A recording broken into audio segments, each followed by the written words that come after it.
Kalojmë te taliera numër 2, taliera numër 2 dhe blu. Çfarë kemi ka tani? Çfarë do të po, kishim... Pra, pa e pasur mendjen fare, unë kisha vendosur të verdhën, ku kisha dhe limonin. Ja, në shqip. Qëllë rastësisht. Jo, ishte rastësi. Atëherë do bëjmë disa byreçka të vogla, faktikisht. Tani, gjithë se cili thonë, a e keni dëgjuar ndonjëherë juve Skënderbeu është yni. Normalisht Skënderbeu është heroi legjendar yni. Thonë për Laskarina Bubulinën, thonë për Aleksandrin e Madh, është yni, pra gjithmonë popujt bëjnë luftë, është yni. Kurse unë them, edhe kjo si recetën që Maqedona si thonë është e jona. Absolutisht, vetëm kuzhina... Ka thënë rumunët. Po ne theme tonët jemi. Por problemi është që unë them që kjo recetë është e jona, sepse gjyshet tona nuk si kanë bërë dikur byrekët, thjesht e hapin me dorë petën, im shtillnin dhe pa petë, pa gjëfarë, pa kjo ishte bylmeti që kryesore. Direkt pa fjalë shumë, unë marë. Byreçkat, shkojnë, tregojmë neve si do t'i gatuajmë dhe kalojmë pak në shkëputjen tonë. Unë presë dhe unë pregatisë edhe vetën tani. Gati për byreçkat tona, tregojmë fillimisht se me çfarë do t'i përgatisim ato. Kemi përbërësit në tryez, pak për secilën. Sigurisht që pike fort për mbushjen e tyre janë djathrat, llojet e djathrave që do të përdorim, djath të butë, djath të fort, kaçkavall, siç po e grin tani Albana në të djathin e fort. Më duhet për te brumi. Po. Brumin, me çfarë gatuem? Një vezë. Krip. Pakës piper. Se s'më duhet edhe shumë, por te kripa do të shtoj masën e duhur. Tani unë nisa ku e nisa, gjën, patjetër ta përfundoj me mielin. Çfarë mase unë marr në gotë, ajo masë më duhet për të gjitha. Për gjithë të tjera. Do të shtoj kos të trash.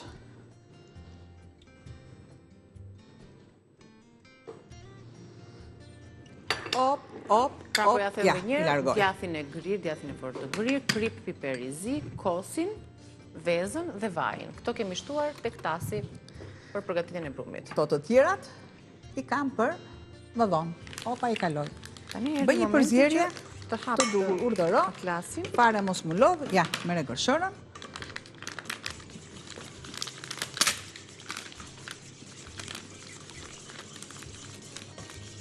Ky është një paketim prej 500 gram. Edhe fiks më duhet 500 gram miell. Kështu që të bashkohen dhe shpërbohen vezët aty dhe i shtojmë gradualisht.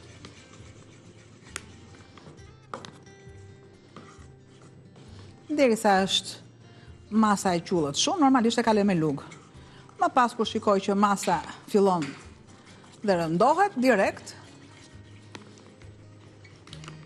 pastaj linja është direkt për me dorë.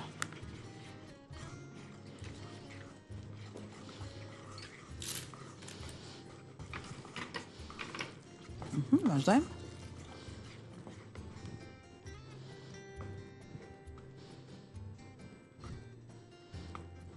Gati për brumin, me gjithë ato përbërës që u tham, kosin, vezët, vajin, kripën, piperin e zi dhe pak djath të grirë, djath të fort të grirë.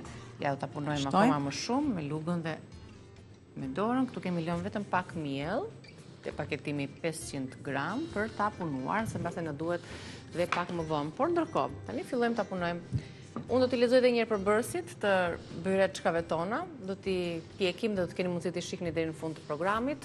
Për brumin ja duhet kosi trash, gjalp i shkrirë ose vaj luledielli, gjithashtu të dyja, 500 gram miell që fryhet vetë, 3 lugë gjelle djath kaçkavall, krip, piper i zi freskët dhe mbushja do të ketë 250 gram djath i bardh, 100 gram djath kaçkavall i grirë, një vezë, pak piper i zi, një verdh veze po ashtu dhe fara susami, këto të dyja të fundit besoj u shkon mendje që i përdorim për t'i lyer para se t'i pjekim byreçkat. Byrek të vegjël për mëngjesin apo për bukën me vete të fëmijëve, pse jo, për drekën, për çdo vakt që ju do të kishit shije nepsin për ta gatuar. Punojmë mirë. Që ta punojmë brumin. Brumin mirë është gjithmonë çdo brum të punohet dhe të qetësohet. E kemi thënë derisa kur masat janë të duhura ne kuptojmë një gjë. Që të pastrohet ena. Direkt. I është dhënë kohë e duhur brumit për të punuar, për t'i dhënë edhe formën, që ta mbushim pastaj me atë treshen që treguam në recetën tonë të shkruar dhe t'i pjekim byrechkat tona të shpejta, ku kemi përdorur përbërës të tjerë në krahasim me byrechkat të cilat i kemi përgatitur edhe më herët. Brumi, llojet e brumit, baza sigurisht që është e njëjtë, por ne mund të shtojmë dhe të paksojmë aty përbërës të tjerë. Pra, ne kemi shtuar dhe uthull. Nëse unë këtu do kisha shtuar sheqer, do ishte për gurabie, pothuajse. Pra do ishte për të ëmblat. Janë byrechka që nuk hapen thjesht vetëm me dorë. Që nuk ka nevojë për roklajin. Po. Unë gjithmonë kam folur për gjyshen time, që ka qenë shefe kuzhine dikur. Por këtë recet, dhe jo më kot nuk e thashër, vetëm recetat nuk kanë kufi. Recetën e këtyre byrechkave dhe të piteve e kam mësuar nga imat. Mbaj mend që në të thënat e tij, kur ishte i vogël kishte punuar qirak në tek dikur shef Destani që ishte ndër më të mirët në Tiranë. Dhe me që mamaja punonte shumë orë, punonte 16 orë si ishte në mjeksi, i duhej që babait na mbante ne. Të na shërbente, të lante, të fshinte gjithçka, çdo lloj pune. Dhe këto dy receta pitet. Dhe këtë recetë kam nga imat. Dhe jo Kush e më kërkonte më shumë këtë recetë për ta përgatitur? Atë kohë nuk ishte se kush e kërkonte. Atë kohë vendosi i madh, prindit se do të bëj, dal ai luksi i madh që do kërkonim ne. Pastaj edhe zënja e byrekut e këto ishte për të mbledhur fëmijët. Pra ishte një luks në thojza, po ishte edhe vendos dy petra atje mbaronte muhabeti. I punoj mirë, sepse është një brum shumë i butë. Pra është një brum që nëse unë do ta shërngoj akoma dhe më tepër, do krijoj ato plasaritjet e veta. Dhe paka shumë të jenë të një mase. Ja, tani e shpejtova që kohën. Shtoj masën e djathit, të dy llojet djathrave. Do të shtoj edhe pak djath të bardh. Një sekond. E ta vë këtu më mirë që të jemi më... Sepse është djath i fort, tryeza është e pastër. Asnjëherë mos punoni mbi një tryezë që ju nuk e keni kaluar me uthull. Me uthullën e bardhë.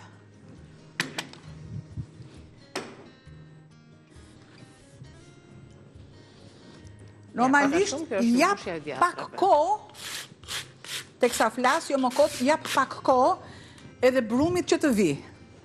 Po, i ka të gjitha elementet brenda që të mos dal një brum i fortë. Jap pak kohë vetes, duke vendosur një pecet, pambuk, letër higjienike, çfarë do letër të keni, nuk është e thënë se çfarë, edhe kuzhinë, çfarë do.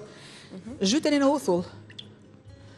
Sepse unë kam punuar dhe më duhet një tryezë shumë e pastër për të punuar sërish. Nuk kam nevojë fare që ta fshi. Është një nga dezinfektantët më të mirë dhe uthulla. Për pastrimin e tryezës normalisht duhet uthulla e bardhë. Uthulla e bardhë për çfarë na shërben? Po na shërben për turshit. Për turshit, sidomos për turshit e forta, që është lakra dhe vendose në madhësi të mëdha për shembull. Kurse këto turshit e vogla normalisht ne kalojmë këto uthullën e mollës. Pastaj po tjetë edhe uthulla e shegës është akoma edhe më mirë, japi një aromë akoma të veçantë. Vi sërish këtu. Tani do t'i mbushim. Marrim një letër dhe letrën e lagim pak letrën, që ta shtrojmë për t'i vendosur nga pas tjetrës. Prandaj thash, një pastrim të tryezës mirë me uthull. Do të nxjerr edhe një furçë që mua më duhet, nëse kam një furçë akoma dhe më... Ja. Furçën të jap Nikit, që të lyej më pas.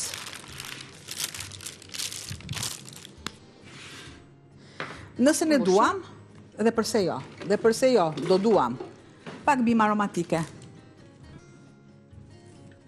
Me djathrat aty. Pak bimë Djathrat që aromatike. ju keni në shtëpi.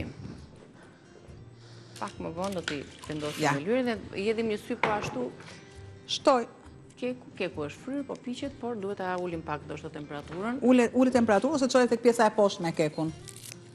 Sepse ka nevojë të shkoj poshtë. Është ena. Tava është porcelan dhe ka nevojë Qa aromë mirë që vjen, aromë limoni. E lëmë edhe pak.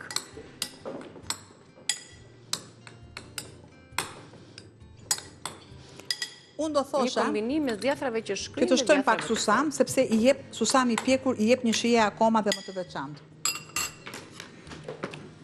Dhe fillojmë.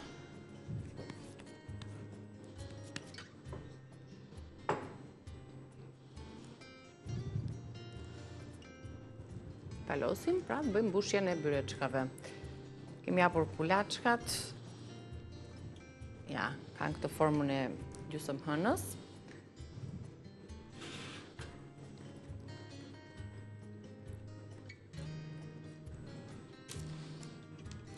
Pra, po të duam në fund fare, i japim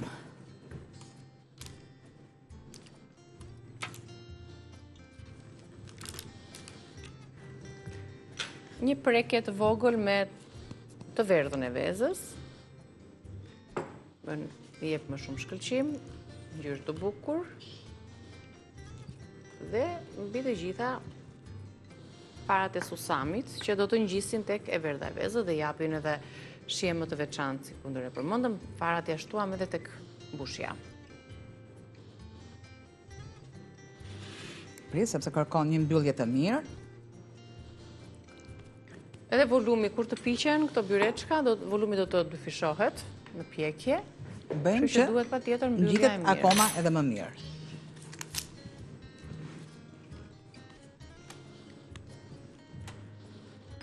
Ja shtoj edhe farat që të jenë të ngjiten pas të verdhës së vezës.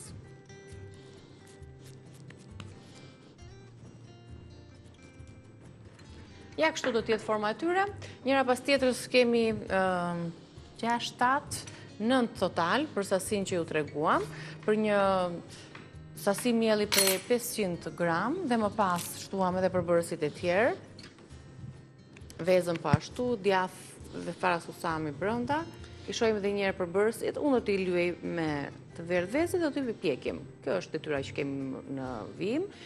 Pra, byreçka të vogla me djath, kemi brumin me kos të zënë, gjalp, vaj, mjedh që fryet vetë, djath kaçkavall, piper i zi, krip për të rregulluar shijen. Dhe mbushja me lloje djathrash që keni, djath të bardhë, djath kaçkavall, po ashtu na duhet një vezë në përzierje, pak piper, një të verdhë vezë dhe fara susami për t'i vendosur në sipërfaqe. Ne kështu do të vazhdojmë, do të shpejtojmë punën për t'i vendosur në furrë, në pjekje. Mirë se erdhët përsëri. Kjo është pjesa e fundit e hapësirës tonë të gatimit. Kemi nisur një kek me limon të hapësirë, pastaj kemi vazhduar me byreçka të shpejta. Shihini pak, kjo është numri dhe forma që ju dham. Kemi lyer me të verdhëvezë dhe me fara susami, të mbushura me djath, me një përbërje brumi të veçantë, do dalin të buta si sfyngjër të shkrifta po ashtu, dhe me një shije të veçantë. Kemi shtuar edhe koper, bimë aromatike tek mbushja, kështu që kemi gati për ta vendosur në pjekje, nuk po e vendosim sepse ju pritëm që edhe ju ta shihnit të përfunduar tavën tonë me forma të tilla byreçkash. Ja e vendosim. Do të marrim kohën e tyre për të pjekur dhe do të kemi mundësi pastaj t'i shijojmë edhe t'ja u tregojmë pa ashtu dhe ju. Ndërsa byreçkat, po ashtu, shifeni pak, janë kanë marrë ato volumin e tyre, janë fryrë dhe do t'i lëmë dhe 20 minuta të tjera, plotësojnë kohën që kemi vendosur aty, pastaj do t'i shijojmë, do t'i shihni ju në rrjetet tona sociale. Le të piqen edhe pak që mos ju marr kohën nxehtësisë, të lumshin duart që jemi nesër, ndërkohë ju pres pas pak në rubrikën Bima dhe Shëndeti.